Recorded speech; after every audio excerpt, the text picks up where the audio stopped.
Okay, this week I'm very happy to introduce you to a rather new friend of mine, somebody that I kind of contacted out of the blue, and we've started a short discussion, but I immediately wanted to jump into a podcast chat with him because of the kinds of work that he does. His name's Chris Vick, and the way that I would suggest he does this thing is he uses motion control, and the stuff I saw, frankly, was related to the use of the Kinect, which is something that I've always found really exciting and interesting. So with that, I'm going to say hi to Chris. Hi, Chris. How are you? G'day, Darwin. Thanks for having me. Good. Thanks a lot for being on the podcast and for being willing to kind of open this door. It's really good to get to know you. Yeah, it's a pleasure to be here. Thanks, man. So why don't we kick this off by having you tell the listeners a little bit about what you do and what your primary interests are. Right. So, look, at the moment, I've sort of built up a number of years of doing performances and a lot of exploration with motion control. And like you said, it's been with the Kinect at the moment. So I sort of started a few years ago when I was doing a bachelor degree in fine arts in sound, and I had a performance class and was looking for interesting ways to engage the audience, because I always had a problem with like laptop music performances. I always found them extremely dry, and I always sort of was looking for a way that it could be a little bit more interesting for the viewer and a little bit interesting from the performance point of view, from my point of view. I didn't just want to press play, so sure. I ended up seeing people using the Kinect. It was like 2011. I think people were starting to really do all these hacky projects with it and 3D printing and scanning. And there was a really bare bones, simple open source application called OSC Skeleton or OSC Skeleton. Right. Which just output OSC. So I sort of got my mind ticking, and I remember I did a class with a teacher called Paul Dornbush, who was teaching my Maxim SP class, and I never really touched Maxim SP before that. I had a couple of classes with him, and then I thought, I think Maxim SP can do something with OSC, so I gave it a crack, and there I was. Ended up doing quite a number of performances with the Kinect as a music tool. Sure. What did some of the first stuff that you did look like? Was it kind of simple control of like note and volume, or because OSC can be kind of anything? So I'm just wondering what your initial experiments were with that. Yeah, well, I suppose like the initial experiment was just like one-to-one continuous control. So like a CC, like a knob, right. And the idea was just to modulate something in an audio track and see where that sort of went. And then as I sort of got the hang of modulating that with one parameter of a hand, I sort of went, oh, well, I can attach another parameter there. And so I ended up creating some controllers. One of them has, I think, seven parameters mapped to different axes, speeds, and positions. So it gets rather complicated very quickly. So it started off very simple. It was just like it was literally just a one-to-one mapping of maybe my X of my hand, and I was just changing a note. Sure. Just a pitch. Yeah. Right. So I'm kind of curious. One of the things I like to do is kind of explore people's backgrounds, and this actually sounds kind of interesting because it sounds like prior to taking this performance class, you weren't really tech guy. Right. Well, I was in a way, but it was always... I've always been interested in programming and music, but they were always very separate entities for me as I was growing up. Yeah, so I was always very scared of the idea of programming in music, and I'd actually looked at a number of people's, patches and things like that, and it was sort of very overwhelming, and I didn't... For some reason, there was a big disconnect between the idea of a performance or the idea of making music and having some kind of programming preparation. I suppose it was the preparation that was was kind of scary. I thought you could just lay out music and then perform somehow. You know, I didn't sort of. So I mean, since I was 12, I remember my brother introducing me to QBasic and things like that, and I ended up just sort of messing around in Pascal, and it was back in the probably before the internet was a bit of a thing, and maybe mid 90s or something. And I started going on BBSs. I don't know if you're familiar with the old boards. Yep. And I ended up getting a framework. This is when I was about 12 or 13, and I got a framework for building little plugins for BBSs. And so I ended up just coding these little front-end, news, like article generators and things like that. And at the same time, I was also in a crew, like a little music-making crew on one of the BBS sort of groups over here in Melbourne. And we were making music with like a plug trackers, like a mod trackers. I think it was Impulse Tracker was one that I used. Mod plug tracker, yeah. So I mean, that's really where I started making music back, when I first initially started composing things. Well, it's interesting because to a certain extent, I've never used trackers, even though I kind of came through that period of time. I didn't use trackers, but a lot of people I know did and were really influenced by them. But isn't there a sense to which even a tracker sort of has a programmatic quality to it? Oh, right. It's a grid. It's it's very data sheet. Like you sort of look at it and it doesn't look like music. That's a great way to say it. Right? Yeah. Interesting. So I guess you're really right. And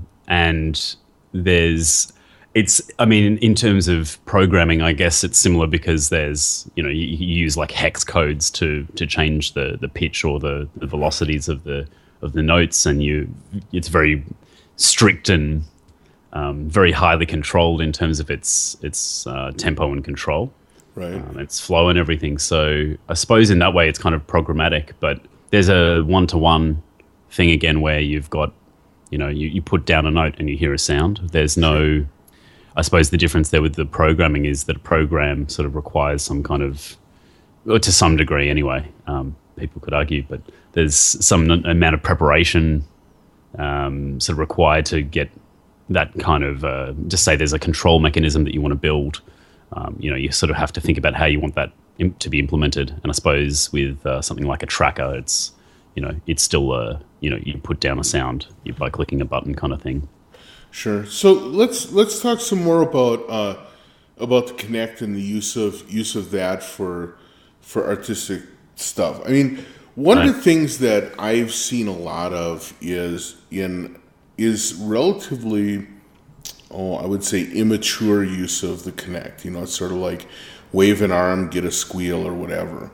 Yeah. But you've put a lot of time in this thing, and you've built a lot of sophistication into the kind of things you're doing. Right. What would you say are the things that add sort of a layer of maturity to that kind of work?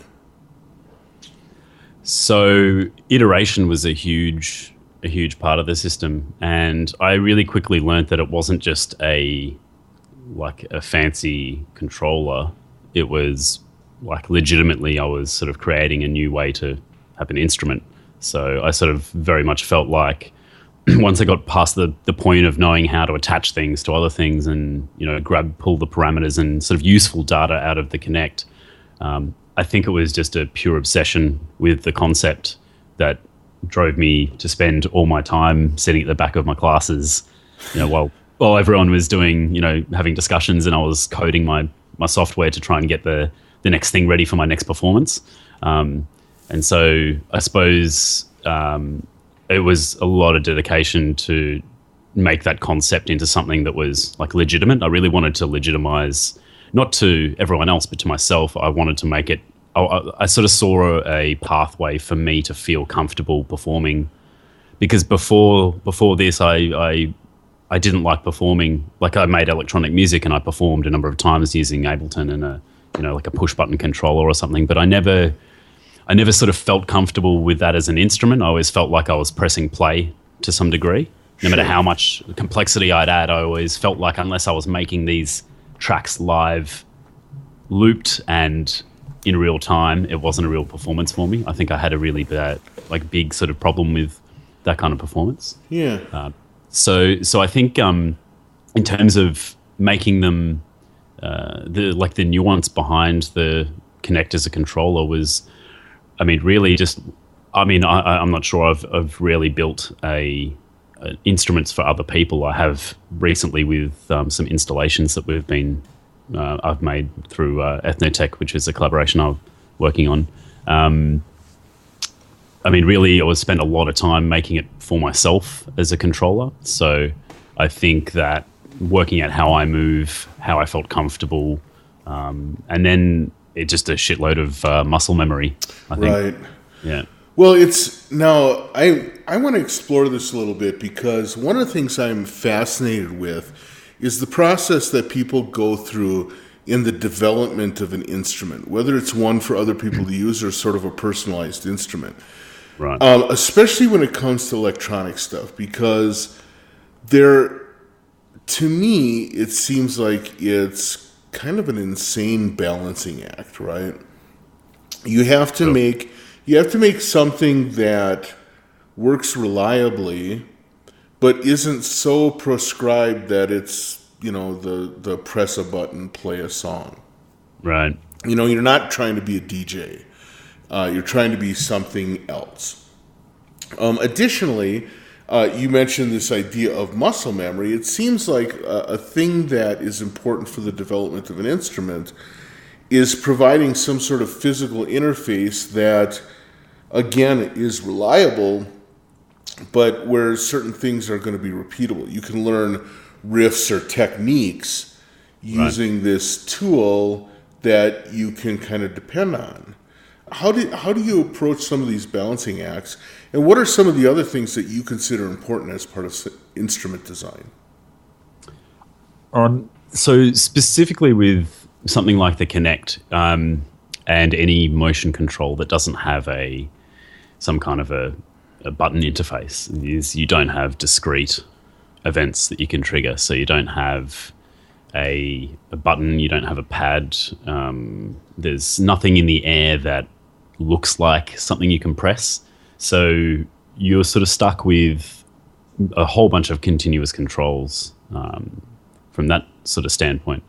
And so in order to make something that's user-friendly, I suppose, as well as has nuance to some degree, is I had to balance between how much I'm going to automate or how much I'm going to protect myself against playing bad notes. And especially with trying to trigger notes, it's very much a case of, if I want to play live performances that are the way I want to play them, which is sort of, this upbeat sort of electronica stuff that I was doing. Mm-hmm.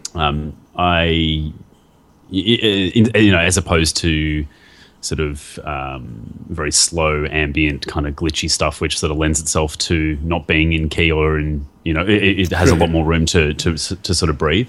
I had to use a quantizer, so, it would lock down to 16th notes or something like that, to start with. And then I'd have it so I'd program a key, so I could never go out of key.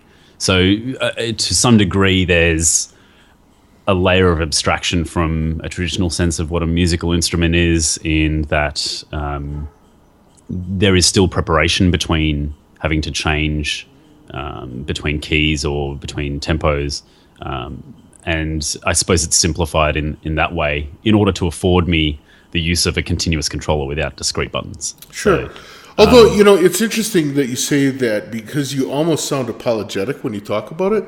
But for Father's Day here in the States, my family bought me a Native American flute. Sure. Native American flute, which has 5 holes in it. It plays a pentatonic scale.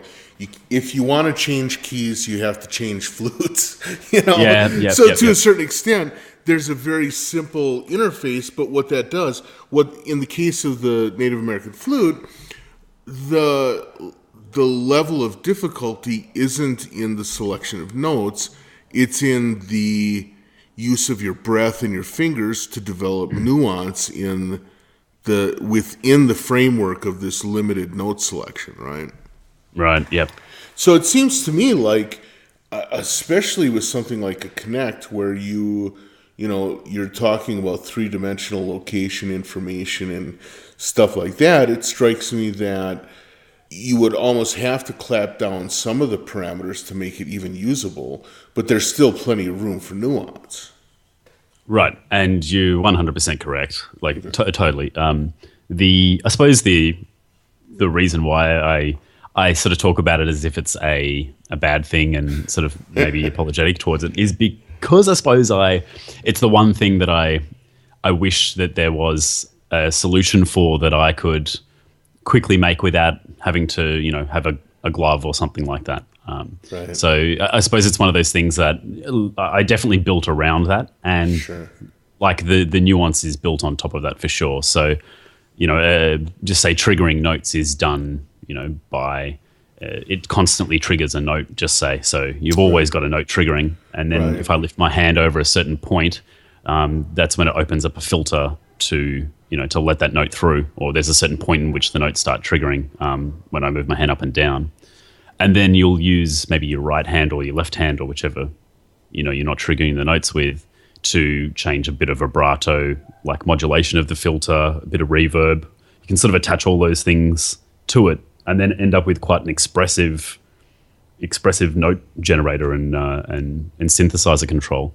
Right. So I suppose that there is a lot of, especially when you've got a bit of muscle memory going and you've been practicing those sounds out of those the mechanics, it ends up being definitely not just about the notes being played, but it's also about the expression behind how those notes are being articulated. Right. I first actually caught wind of you based on a trip that you're going to make to the west coast of the United States, and part of that is that you're going to go to the ISEA, which is ISEA conference that's going to be held in Vancouver. What are you going to be doing there? So this is actually not a Kinect-based thing. Oh, okay. Yeah. So it's actually something else that I've. It's a previous work that I did with Brad Hammond, who's my collaborator in Ethno Tekh, who's it's the collaboration that I was working on for the last 3 years. And we built a generative geometric shape called Vex. And Vex is basically it uses a bunch of movement sort of algorithms, I suppose. And it's kind of broken to some degree. So it sort of fit the it fit the ICEA theme of disruption. So, right. But basically we use that broken mechanic and turned that into a part of the instrument. So the geometric shape basically controls a whole bank of granular synthesizers. And so it means that there's like a direct one-to-one relationship between the glitching and the moving and the sort of pulsating of the geometric shape and it being like a musical instrument at the same time. Sure. Okay. So, but basically I'll be doing a performance with Vex, which will be the first time I've performed with it. You'll see how that goes. It'll be interesting. Well, if nothing else, it sounds like it's going to be disruptive to your life. That's right. Absolutely. It'll be a challenge. Yeah, I'm always nervous whenever I take some new creation out of the garage for the first time, right? Right. Now, is your software development still primarily in Max? It is. So my personal software development is pretty much solidly in Max with a bit of Java and JavaScript and whatever I need sort of alongside to develop it. But the framework is always in Max. When you took this performance class that we were talking about, was that the first time that you actually ran into Max? Right. So it was actually the year before when I had this like computing and music class. Okay. And so I think there was 4 sessions of doing Max. It was just like a really basic introduction, and they showed how to connect stuff. And look, this is probably 5 or 6 years ago. Yeah, probably 5 years ago. And I didn't touch it for the whole year after that. I jotted it down and noted it. I'm like, nope, too hard basket. Sure. There's no need for me to dig into that. And I suppose when we were doing the performance class and I at the same time, my friend was showing me all the Kinect stuff, and I heard, it sends out OSC with this open source package. That's when it clicked, and I go, I've got a reason to actually dig down and have a look at what it can do. That's actually interesting you say that, because one of the things that, so my involvement with Cycling 74 is part of the educational part of it. And one of the things that I so often run into is people who say, I want to learn Max. And I'm like, my first question to them is, I think that's fantastic. What are you wanting to do with it? Right. And so often the response I get is, well, I don't know, but I hear that it's cool and I want to learn it. And it strikes me that there's something that the programming world has learned that the artistic world hasn't yet about programming, which is that it doesn't make sense to learn a tool unless you're going to actively pursue a project with it, right? Yep. And so it's interesting to hear that you went through that process of learning it to learn, and then it went into the too hard pile, because I think that's a common thing, and it's not specific to Max. I think it's a common experience with creative coding in general, right? Yep. So the question I have then is, and I'm curious because I don't often get a chance to talk about this with people. What was, when you started doing, I guess you've got a history with doing some coding, but when you started doing like the creative coding, the coding for music and coding for visuals or whatever, what was the approach that you took? What made it so that it worked for you, and what made it so that Max happened to be the thing that worked for you? So in the context of making like something to make music with, you mean? Yeah. So, and the question was what made it work for me, as in how did Max end up being the thing that I sort of used as a tool? Right, and also how did you learn it? Because Max, like so many other programming tools, it has this tendency to look simple for the first 3 minutes that you try using it. Right. And then all of a sudden you're like, oh, I need something that does X. And then you go in a list, and there's a list of 800 things, and then the tears start forming in the corners of your eyes. And you realize, oh my God, I might have fallen into the too hard thing. Right? Yeah. How did you get past that? Well, I think I hit that wall so many times in developing it, and I was really determined to. I knew stuff could happen, right? I knew I could make it happen, and it's funny, if I sort of looked at one of the first patches that I made to, to get this OSC into MIDI, it'd probably pretty hilarious, and it would take me about half a minute now, or whatever, and it probably took me about 3 weeks to do back then. But I think it was a case because I was super determined to make it work, and I knew the boxes were ticked with using Max. And I had a friend, Josh Batty, who was studying his PhD in the same uni that I was at, and he actually told me to give Max MSP a go, and sort of helped me out a little bit with some initial patches. So I suppose I had someone there that I sort of knew that if I got stuck, he could give me a hand if I needed it. But I really just locked the door and shut myself away for about 2 or 3 weeks while I got the basics down.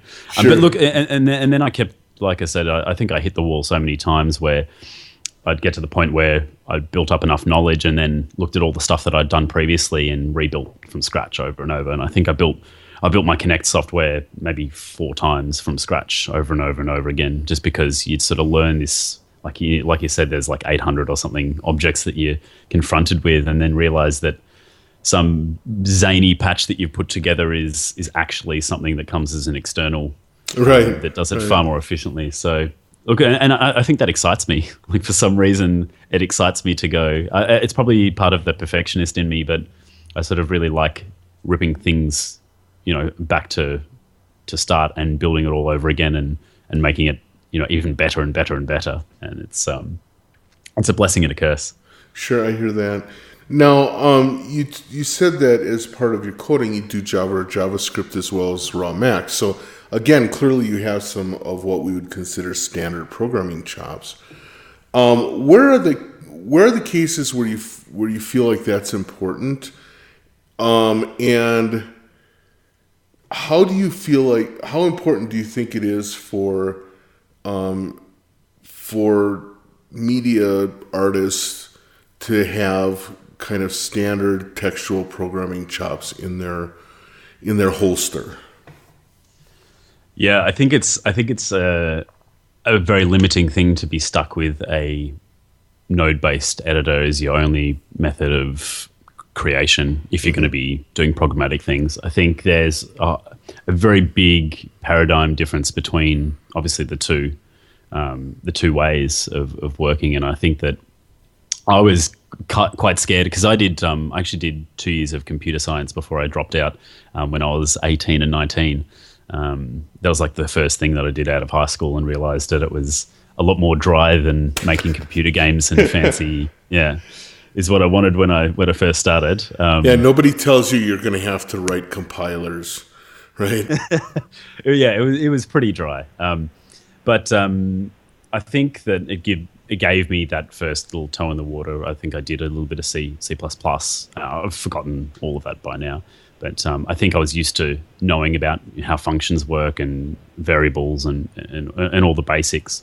And I think as a media artist, in order to get a result quickly, you could spend an hour building some really annoying patch to make where you need to make 40 objects of something and connect all the cables together, and then if you change one thing, you have to go back and change all 40 of those objects again.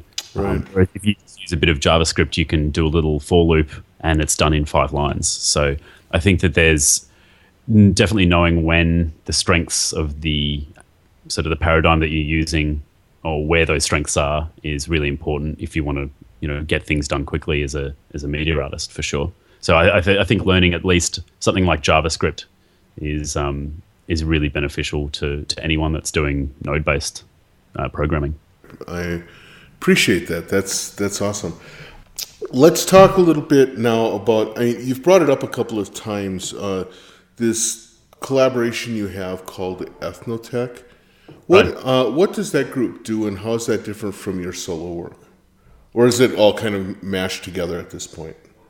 Yeah, well, so I think the collaboration it started because there was I was doing Kinect stuff, and Brad, who is the other guy, the other guy, Brad Hammond, right? Yeah, that's right, Brad Hammond. Yeah, he was doing sort of visuals, and he was also working with the Kinect as well, but wasn't anything to do with music.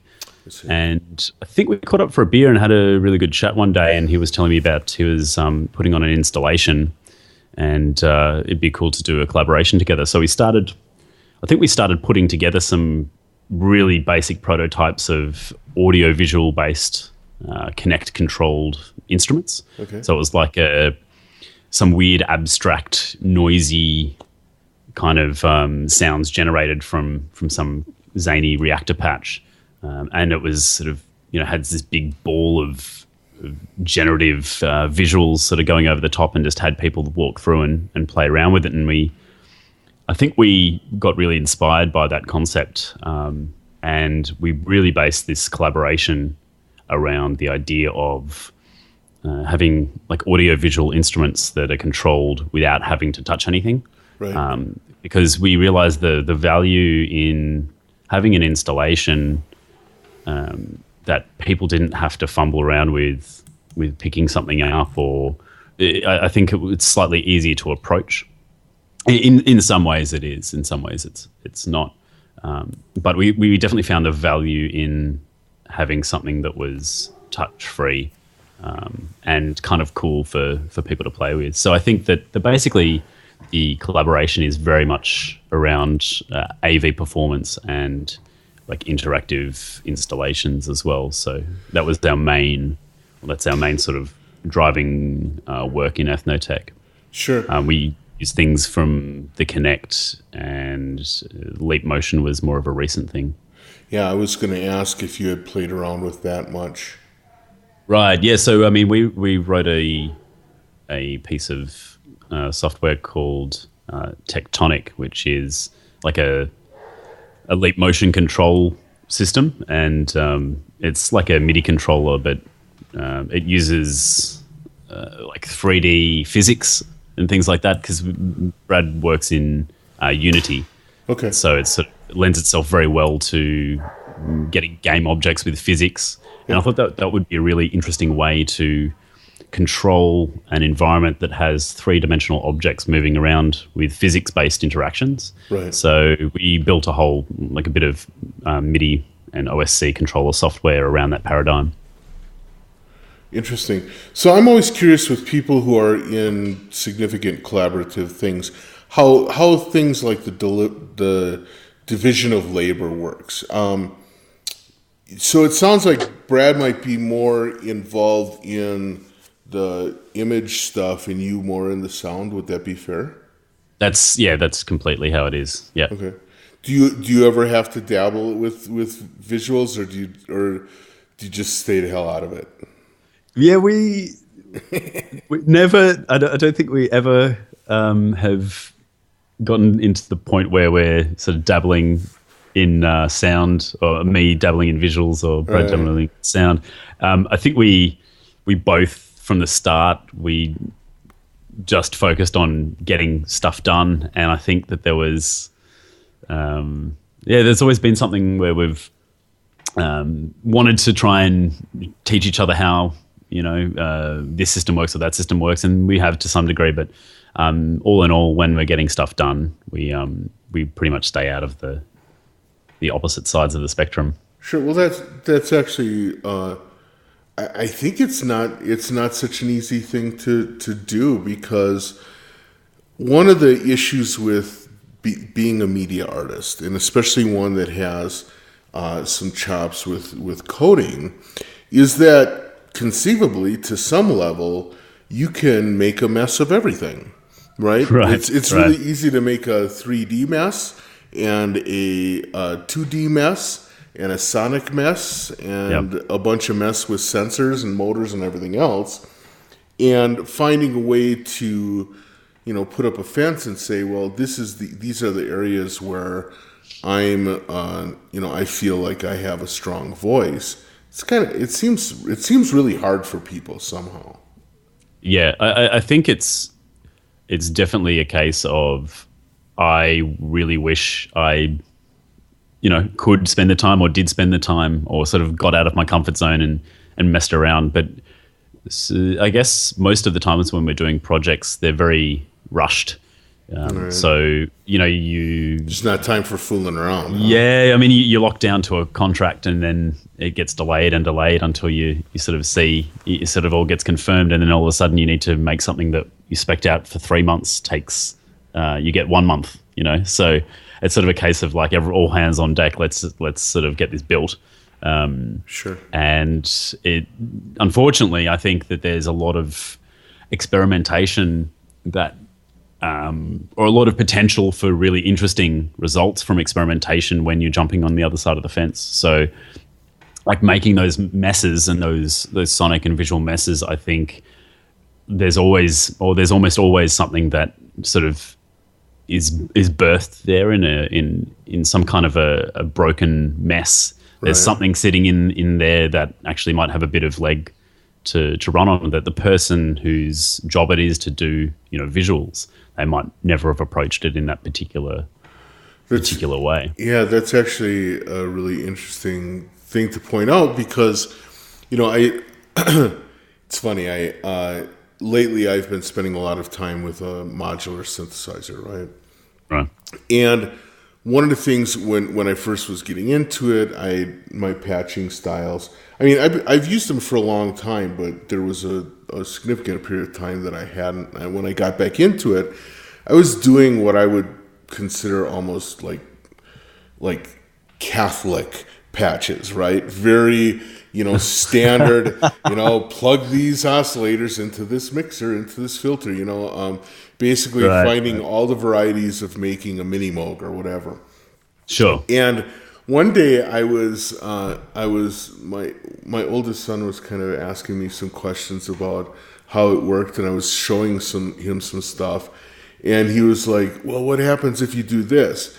And he just like connected something that, in my very Catholic way was like, that's wrong. What are you doing? Yep. Yeah. And all of a sudden the thing kind of lit up and made this amazing tone. And I was like, that's awesome. It's like, whoops. Yeah, really. Whoops. Let me write that down. Yeah. And so there is this sense where almost some naivety in what you're doing can reveal interesting things. Yeah, I think it's not even naivety as well. Like it is definitely that as a component, but it's also like the way that your brain works and the way that you piece stuff together.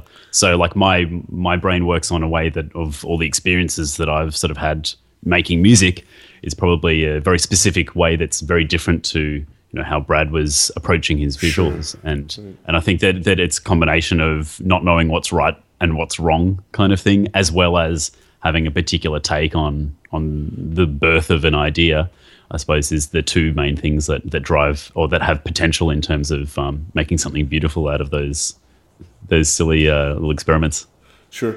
Of all of the work that you've done, what are some of the things you're most proud of? Or that blew you away, that you were excited by? I mean, definitely the first experiments with the Kinect were amazingly exciting. Like that was quite a wild time. I suppose for me, I ended up doing quite a number of performances around, and sort of it had a bit of a momentum to it. So I sort of had, I did like almost 20 performances in one of the years, and like for me that was a lot from going on from basically nothing. Right. So I suppose when I first started coming up with the controllers, and when I made a full like a 20-minute electronic live set, I think was something that I was extremely proud of, that I'd identified something earlier on in my life that I was unhappy with the way that I approached it. So, laptop music and me being bored with that paradigm, and then overcoming that and feeling like, I kind of paved a way for me to use this initial idea and to follow it through into something that I felt like comfortable performing with, and I felt like it was expressive, and things like that I was sort of aiming to get to. I felt like I got to some degree. Sure. So definitely being given those opportunities was some big moments. Some of the big performances that I did were, like huge. I never would have seen myself on a stage in Germany for a really big tech conference that we did a opening performance for CeBIT, and that was massive. CeBIT is enormous. Yeah, I was shitting my pants. It's amazing. It's sort of we flew up there. We spent over a month working on that project, both over here in Australia, and then we flew over for a couple of weeks to work on the final bits of the opening. Okay. And with the team that they had there, they were doing sort of video content, and we were mixing the video content with our generative content, and then I was writing the music, basically like a backing track, and then creating a bunch of instruments that I'd control on stage. So that was sort of how we did it, especially for big performances. You sort of lock it down to a set backing track, and then perform over the top with the instruments automatically switching. Right. So I sort of didn't have to have messy foot pedals and things like that they didn't want there. We'd practice this, 20 times on the stage that we were meant to be practicing on, in all states, lights off, let's do a full run through. They wanted to make sure it was 100%, strictly as tight as possible. Sure. Because it was, a sort of big deal. Well, those show coordinators don't want any surprises. Right. And that I totally get that. That makes a lot of sense. With having, 10 or 20 practices, because it was the opening, literally the first thing that happened for that that whole festival, that whole event. Right. So it was the big opening, and I jumped up on stage, after they introduced me, and I sort of walk up and standing there, and I didn't have any kind of feedback from up at the control booth where Brad was sitting, like maybe 50 meters away, sort of all the way back up the room. And I'm sort of standing there, and I've got a little fold back so I can see what's happening on the screen. And there's meant to be a little skeleton of me standing there when the Kinect picks me up. And the skeleton didn't appear, and I'm sort of standing there, and the backing track started playing, right? And because at the start of the performance, I had an effect which was like a bit crush and filter that I was meant to be controlling with my hands as an opening thing to sort of open up the big track. Right. And I heard the backing track kicking in with that effect on 50%. And so it sounds like a bit crushed sort of mess, sort of slowly fading in. And I was standing there, and I'm sort of holding my posture as if, I'm waiting for everyone to be silent. And it's a dead silent room with this little bit crushed track going over the top. And the sort of beat started kicking in, and I moved up my hands as if I was doing something. I was trying desperately to hope that the Kinect would come and start tracking me. So obviously it hadn't got tracking. Right. And it was just before the big sort of epic sort of drop that all of a sudden I saw my skeleton appear. Oh, wow. And my hand started controlling it. And this is I think I looked at the footage, and it was a minute after I stood on the stage waiting for it to lock in. It was a whole minute that it wasn't working, in front of 3,500 people. Yeah. And I don't know how I didn't have a puddle that I walked out from, but that was easily the most scary, that's unnerving, adrenaline rush thing in my life. You spend sort of a month or two working on something, and then something so simple as needing to step forward, one step so the Kinect can track you.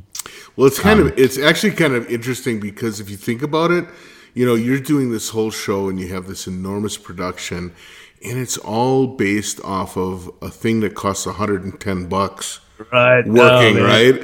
That's it seems so strange for us to put that much trust into something that is almost consumer as well. Yeah, it's toy-like almost. Mm. Yeah. Unreal. No, you're right. And you think about the some of the vision gear that you're putting your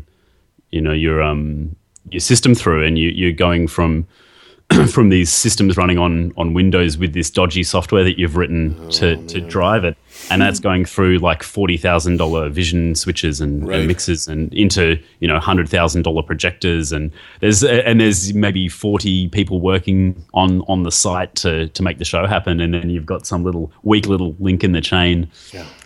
It's kind of crazy that the whole thing's resting on like you said, $110.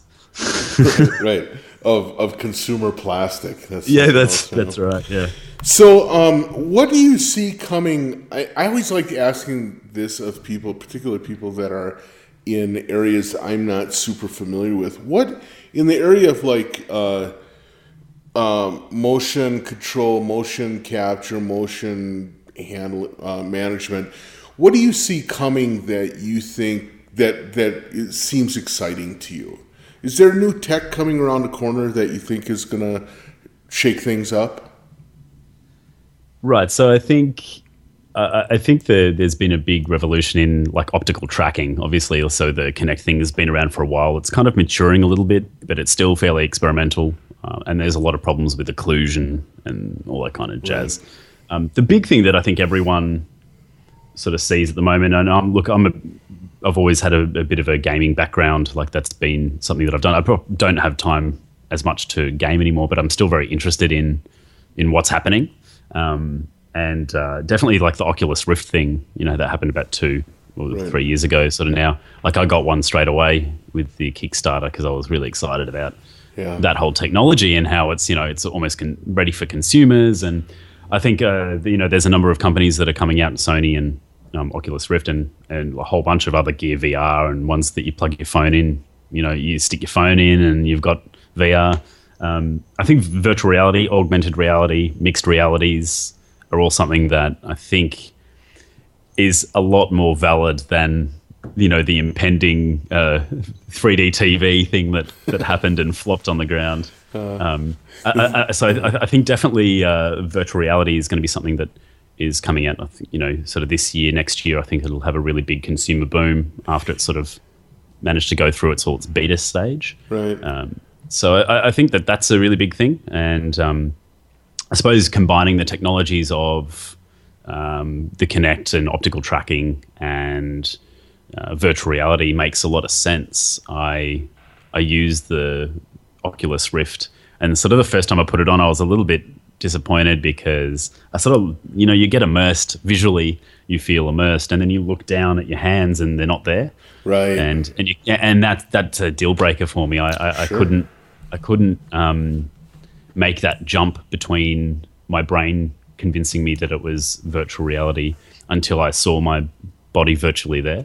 So one of our first experiments was with Brad was to make a Kinect-based tracker, rig a skeleton in there, and then look at your body and sort of move around and see yourself moving inside the virtual reality. And I swear you have a very strong sense of connection with that skeleton, with that visual that you're seeing. It almost feels, it almost has a direct connection. You almost feel like it's actually there. And I think that you're saying even without any extensive skinning, even at the most basic, when you do that, you have a physical connection you sense a physical connection to the skeleton.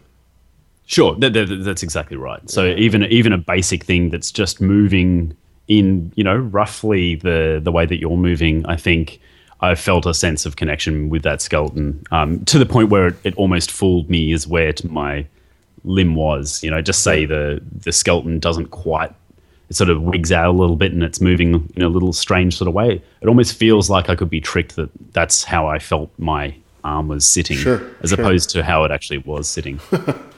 Yeah, so I think that kind of technology, and my real interest is in how those kinds of technologies can be used to make creative things. So, like especially in music. So being able to have a virtual and spatial interface to make music would be, something that I suppose I'm really interested in. And there's a bunch of research. I think there's a few people around the joint sort of doing papers and theses on things like that. So it's still very new, and but I think that there'll be a bit of maturity coming once people have done some more experiments with that kind of interface. Like I think that it's still very early days for that kind of interaction model. So it's pretty exciting for me.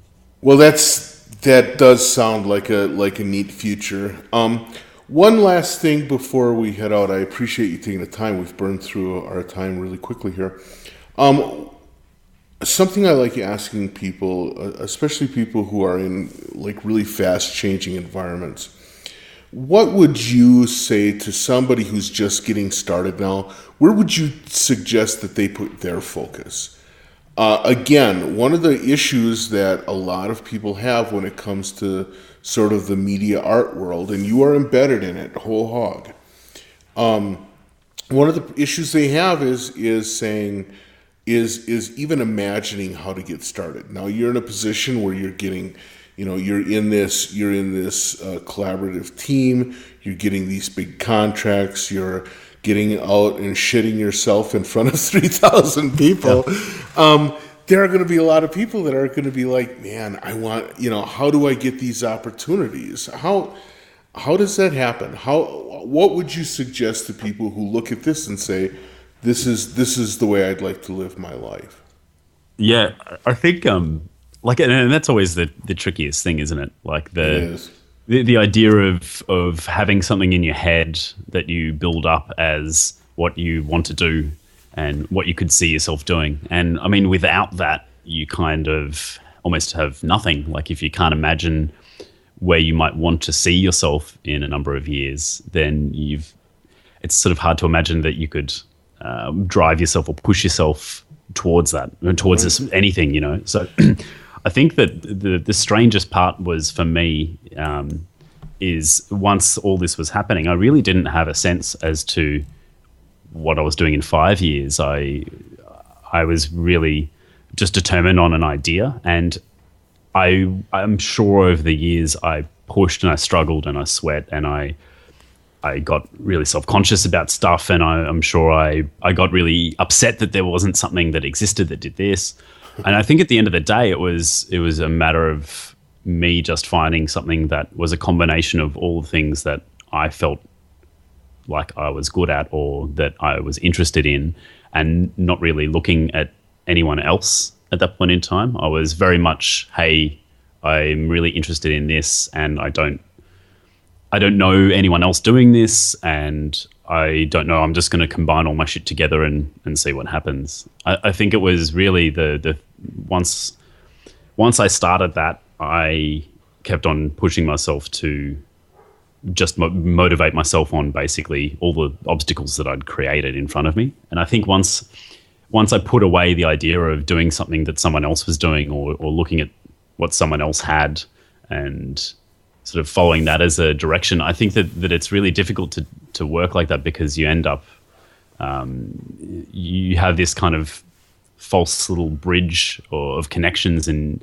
everyone sort of makes their own way to where they want to go. And so to sort of look at someone else and to imagine the way that they got there is a really difficult set of challenges that you give yourself, because, you know, you're going to struggle with certain things more than maybe that person did. Like maybe your direction needs to come from a slightly different angle. Right. I think being comfortable with your strengths and weaknesses, and then knowing when to actually challenge yourself and push yourself towards something that you don't know and gets outside of your comfort zone, I think is a really good thing to keep in mind as well. How important do you think collaboration and working with other people is to that? Did you find that it helped you, or was the better part of it really your solitary push to become what you are? Yeah, look, I think they've got their own places. Yeah. I needed to do the things that I did to start with in order for me to feel comfortable about where I wanted to sort of push myself. And I think without having done the stuff I did by myself first, I would have sort of gone into that collaboration probably a little bit unsure of myself and where I wanted to take it. Right. I mean, it might be better for some people, but I think in the way that sort of steps that I went, like, so to do my solo stuff first and then to go into this collaborative sort of venture was, I think, what I needed to do personally. Sure. Give you the confidence, you're saying. Yeah, right. Exactly. Like I think I tried collaborations before that, you know, like sort of meet up with people and, you know, see where things sort of go, and nothing really, you know, sort of happened. You know, I was 27, something like that, and 28. And I'd still never had any kind of solid collaborations into that degree. So I suppose like not expecting a collaboration to save me at the same time as not expecting that a collaboration is going to go any further than just a meet up and a hangout and a one project kind of thing. Right. And just going with the flow was really good. But definitely having a collaboration there and working directly with someone to such a close degree on very large projects, it definitely helps. Like it's so hard doing these, you know, really large scale projects in short amounts of time, and to not have anyone there that's, you know, you're feeding off each other, you know, you're sort of pushing each other to put the hours in and also ideas wise, like it's very easy to bounce off certain people. So I think finding someone that you can bounce off is super good. Sure. Makes a lot of sense. Well, Chris, I want to thank you so much for your time and for being willing to talk about all the different things that you do. It was really interesting. Yeah, I really appreciate you having me. Thanks, Owen. All right, no problem. And I hope to get a chance to see you when you're in the States. That'll be a lot of fun. Awesome. Thanks, man. All right. Talk to you soon. Bye. Bye.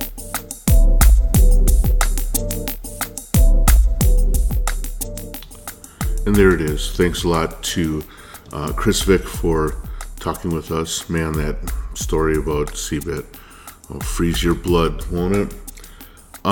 So a couple of notes. First of all, thanks so much to Synthtopia for helping get the word out.